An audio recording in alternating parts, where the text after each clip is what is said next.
Hello everyone, I welcome you in our YouTube channel. और आज हम बात करने जा रहे हैं अपनी क्लास 12 की पॉलिटिकल साइंस के चैप्टर 4 के पार्ट 2 के बारे में। इस चैप्टर का पार्ट 1 पहले ही अपलोड कर दिया गया है। लिंक हमेशा की तरह ऊपर आई बटन और नीचे डिस्क्रिप्शन में मिल जाएगा। साथ ही साथ नोट्स आपको नीचे डिस्क्रिप्शन में मिल जाएंगे। और मेरे हिसाब से ये जो चैप्टर है ये इस पूरी बुक का सबसे इंपॉर्टेंट चैप्टर है। अगर आपको भारत की राजनीति समझनी है तो इसके दोनों पार्ट बिल्कुल ज़रूर देखिए, और उसे पहले देखिए और इसे बाद में, तभी फ्लो अच्छे से बनेगा, अच्छे से सब समझ आएगा। तो चलिए इस चैप्टर को शुरू करते हैं।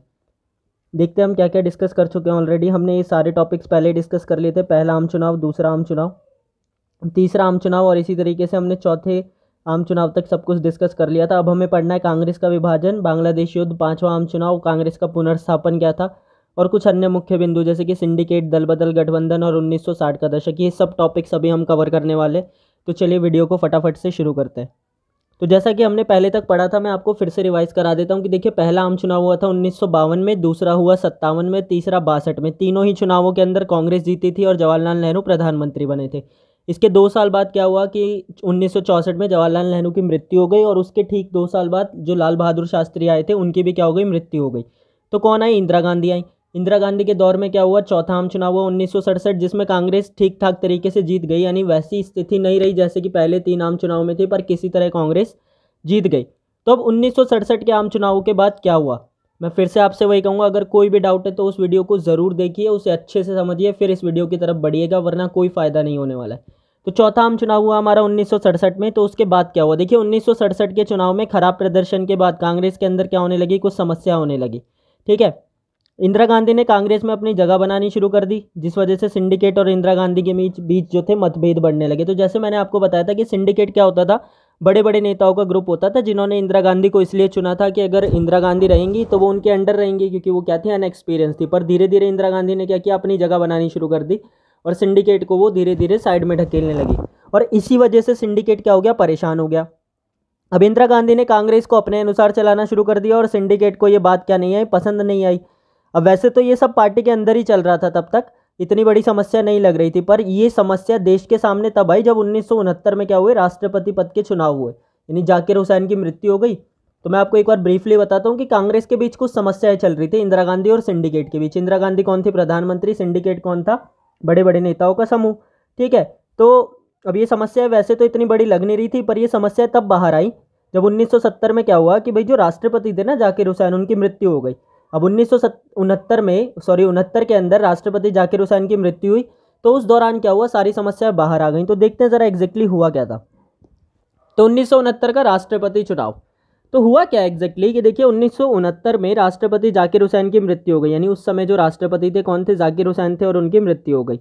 अब क्या होना था, नए राष्ट्रपति के चुनाव होने थे। तो नए राष्ट्रपति के चुनाव से तो कांग्रेस को क्या करना था, किसी को खड़ा करना था अपनी तरफ से कि कौन बनेगा राष्ट्रपति। ठीक है, तो इसके लिए क्या किया कि सिंडिकेट ने ना उस समय लोकसभा के अध्यक्ष संजीव रेड्डी को राष्ट्रपति पद के लिए क्या कर दिया, उम्मीदवार चुना। यानी उन्होंने कहा कि भाई संजीव रेड्डी बनेंगे कौन, राष्ट्रपति। ठीक है, वहीं दूसरी तरफ अब इंदिरा गांधी के क्या थे, संजीव रेड्डी से अनबन थी, तो इस वजह से उन्होंने क्या किया, वीवी गिरी को खड़ा कर दिया। ठीक है, तो इंदिरा गांधी ने अपनी तरफ से अलग उम्मीदवार दे दिया और सिंडिकेट ने अलग उम्मीदवार दे दिया, तो समस्या तो होनी ही थी। ठीक है, अब हुआ क्या कि उस समय जो पार्टी के अध्यक्ष थे कौन थे, एन निजलिंगप्पा। ठीक है, तो उन्होंने कहा कि भाई जितने भी सांसद है ना, क्योंकि सांसद ही चुनाव करते हैं ना राष्ट्रपति का, तो जितने भी कांग्रेस के सांसद है वो सब क्या करेंगे, वो संजीव रेड्डी को वोट देंगे। ठीक है, जबकि इंदिरा गांधी ने पीछे से आकर बोल दिया कि अपनी मन की आवाज़ सुनकर वोट डालो। यानी उन्होंने डायरेक्टली नहीं बोला कि वीवी गिरी को वोट दो, बल्कि उन्होंने इनडायरेक्टली बोल दिया कि अपनी मन की आवाज़ सुनकर वोट डालो। ठीक है, अब सिंडिकेट ने कहा कि भाई संजीव रेड्डी को दो, और इंदिरा गांधी ने मन की आवाज़ बोल के इनडायरेक्टली ये बोल दिया कि वीवी गिरी को डालो। हुआ क्या? तो हुआ ये कि भाई संजीव रेड्डी हार गए। ठीक है, तो इंदिरा गांधी द्वारा समर्थित वीवी गिरी क्या हो गया, चुनाव जीत गए और राष्ट्रपति बन गए, और सिंडिकेट जो थे वो क्या हो गए, हार गए। अब यहीं से ही सारी समस्याएं खड़ी हुई। अब देखिए, सिंडिकेट जो था उसको हार देखनी पड़ी। अब अपनी ही पार्टी के अंदर अगर सिंडिकेट हार जाएगा, यानी उसके लोग ही उसकी बात नहीं मानेंगे, तो उन्हें तो गुस्सा आएगा ही। सिंडिकेट में अगर अभी भी आपको डाउट है तो मैं बता देता हूँ कि ये बड़े बड़े नेताओं का ग्रुप होता था, उस ग्रुप को ही सिंडिकेट बोलते थे। ठीक है, तो ये हार क्या हुई कि भाई सिंडिकेट से बर्दाश्त नहीं हुई, और उन्होंने प्रधानमंत्री यानी इंदिरा गांधी को ही पार्टी से निकाल दिया कि भाई तुम हमारी विचारधाराओं के साथ नहीं चल रहे हो। तो इन्होंने इंदिरा गांधी को पार्टी से निकाल दिया, यानी कांग्रेस से निकाल दिया बाहर। ठीक है, और कुछ ऐसे सांसद थे, यानी कुछ ऐसे नेता थे जो इंदिरा गांधी का समर्थन करते थे, वो सब भी क्या हो गए, पार्टी में इंदिरा गांधी के साथ ही क्या हो गए, बाहर निकल गए और उन्होंने कांग्रेस को छोड़ दिया। ठीक है, अब क्या हुआ कि इस चीज़ को देखकर इंदिरा ने अपनी नई कांग्रेस बना ली। ठीक है, तो दो कांग्रेस बन गए हमारे साथ और इस तरह हुआ किसका, कांग्रेस का विभाजन। तो पहली कांग्रेस कौन सी थी कांग्रेस ओ यानी ऑर्गेनाइजेशन, जो किसकी थी, सिंडिकेट की। और दूसरी कांग्रेस बनी कौन सी, कांग्रेस आर यानी रिक्विजनिस्ट, जो किसकी थी, इंदिरा गांधी की। तो एक कांग्रेस बनी इंदिरा गांधी की रिक्विजनिस्ट और एक कांग्रेस बनी किसकी, ऑर्गेनाइजेशन यानी सिंडिकेट की। तो अब आपको इसे याद रखना, याद कैसे रखिए, तो देखिए आर और इंदिरा, तो इंदिरा से आप आर याद रख सकते हैं कि कांग्रेस आर जो थी वो इंदिरा की थी और बाकी दूसरी वाली कांग्रेस ओ किसकी थी, सिंडिकेट की थी। फुल फॉर्म लिखी हुई है, आर की फुल फॉर्म थी रिक्विजनिस्ट और ओ की फुल फॉर्म थी ऑर्गेनाइजेशन। अब यहाँ से हो गया कांग्रेस का विभाजन, और कांग्रेस विभाजन के कारण क्या हो गई, अल्पमत में आ गई, क्योंकि सांसद बट गए थे ना, बहुमत चाहिए होता है ना सरकार बनाए रखने के लिए, तो सांसद बट गए, आधे उधर चले गए आधे इधर, तो अल्पमत में आ गई। तो इस बीच क्या किया, सीपीआई और डीएमके ने कांग्रेस को समर्थन दिया और कांग्रेस में सरकार यानी केंद्र में सरकार चलती रही। सीपीआई यानी कम्युनिस्ट पार्टी ऑफ इंडिया और द्रविड़ मुन्नेत्र कशगम ने क्या किया, कांग्रेस को समर्थन दिया और सरकार चलती रही। तो इस तरीके से हुआ कांग्रेस का विभाजन, क्योंकि इंदिरा गांधी ने किसी और को खड़ा कर दिया, सिंडिकेट ने किसी और को कर दिया, इंदिरा गांधी वाला जीत गया, तो सिंडिकेट ने इंदिरा गांधी को बाहर निकाल दिया। बाहर निकालने पर इंदिरा गांधी ने अपनी अलग पार्टी बना ली, रिक्विजनिस्ट। सिंपल सा है। अब इसके बाद क्या हुआ, विभाजन के बाद क्या हुआ कि भाई अब इंदिरा गांधी की सरकार किसी तरीके से बन गई, तो उन्होंने क्या किया, उन्होंने गरीबों की ओर ध्यान देने का फैसला लिया। उन्होंने सोचा कि अगर इस देश में जीतना है ना तो गरीबों का ही साथ देना पड़ेगा, वरना जीतना क्या हो जाएगा, मुश्किल हो जाएगा। तो उन्होंने क्या किया, उन्होंने 14 बैंकों को प्राइवेट कर दिया यानी राष्ट्रीयकरण कर दिया, सॉरी सरकारी कर दिया यानी गवर्नमेंट कर दिया उनको, तो प्राइवेट से उन्हें क्या कर दिया, सरकारी कर दिया। प्रीवी पर्स की समाप्ति कर दी। अगर आपको नहीं पता प्रीवी पर्स क्या है तो मैं आपको एक बार बता देता हूँ कि जब हमारे देश के अंदर रजवाड़ों को शामिल किया गया था ना, जैसे जम्मू कश्मीर हैदराबाद, तो उनके राजाओं को कहा गया था कि हम आपको क्या देंगे, कुछ सहूलियत देंगे, वरना ऐसे कौन अपना राजपाट छोड़कर भारत के अंदर शामिल होना पसंद करेगा, जबकि वो तो राजा की ज़िंदगी जी रहा था। तो इसी चीज़ को देखते हुए उन्होंने कहा कि भाई मैं क्या करेंगे, हम क्या करेंगे, तुम्हारे को कुछ ना भत्ता वगैरह देंगे, पैसे वगैरह देंगे, सुविधाएं देंगे। तो यही सुविधाएं क्या थी, ये प्रीवी पर्स थी। ठीक है, जिसे कि इंदिरा गांधी ने समाप्त कर दिया कि अब किसी भी राजा को कोई सुविधा नहीं मिलेगी। उसके अलावा क्या किया इन्होंने, भूमि सुधारों को बढ़ावा दिया। भूमि सुधार मतलब व्यवस्था को सुधारने के लिए, ताकि और अच्छे से सामान्य लोग जी सके, और देश में गरीबों के हितों के लिए नीतियां बनाई। तो ये सब काम किए इंदिरा गांधी ने। 1970 में इन्होंने क्या किया, इस सरकार को गिरा दिया, और 1970 में सरकार गिरने की वजह से अब 1971 में क्या हुए, 5वें आम चुनाव। ठीक है, तो मैं आपको एक बार ब्रीफिंग दे देता हूँ फिर से। पहला आम चुनाव 52, दूसरा 57, 62, फिर 67, ये हो गए चार। चारों के अंदर कांग्रेस जीती। ठीक है, पहले 3 के अंदर जवाहरलाल नेहरू थे, फिर कौन थी, इंदिरा गांधी। अब 5वां आम चुनाव कब हुआ, 1971 में, 1971 में। तो फरवरी 1971 में देश में 5वें आम चुनाव हुए। अब जो इस बार मुकाबला था वो दोनों कांग्रेस के बीच में ही था, यानी एक तरफ थी कौन सी, कांग्रेस ओ, और दूसरी तरफ थी कौन सी, कांग्रेस आर। सभी का मानना था कि भाई जो कांग्रेस की असली ताकत है ना वो तो कांग्रेस ओ के हाथों में, यानी जो मेन पावर है वो किसके हाथ में, कांग्रेस ओ के हाथों में। और इसी बीच जो गैर सरकार कांग्रेसी संगठन थे उन्होंने क्या किया, एक गठबंधन बना लिया ग्रैंड अलायंस के नाम से। अब हुआ क्या देखिए, एक तरफ तो कांग्रेस आर हो गई, एक तरफ कांग्रेस ओ हो गई, और बच्ची कुची जितनी भी पार्टियां थी उन सब ने एक गठबंधन बना लिया, किस नाम से, ग्रैंड अलायंस से। तो इस तरीके से 3 मुख्य लोग हो गए किसके अंदर, चुनाव के अंदर। चुनाव की प्रक्रिया शुरू हुई। इंदिरा गांधी ने नारा दिया क्या, गरीबी हटाओ, और विपक्ष ने नारा दिया क्या, इंदिरा हटाओ। और इस तरीके से देखते हैं क्या हुआ परिणाम।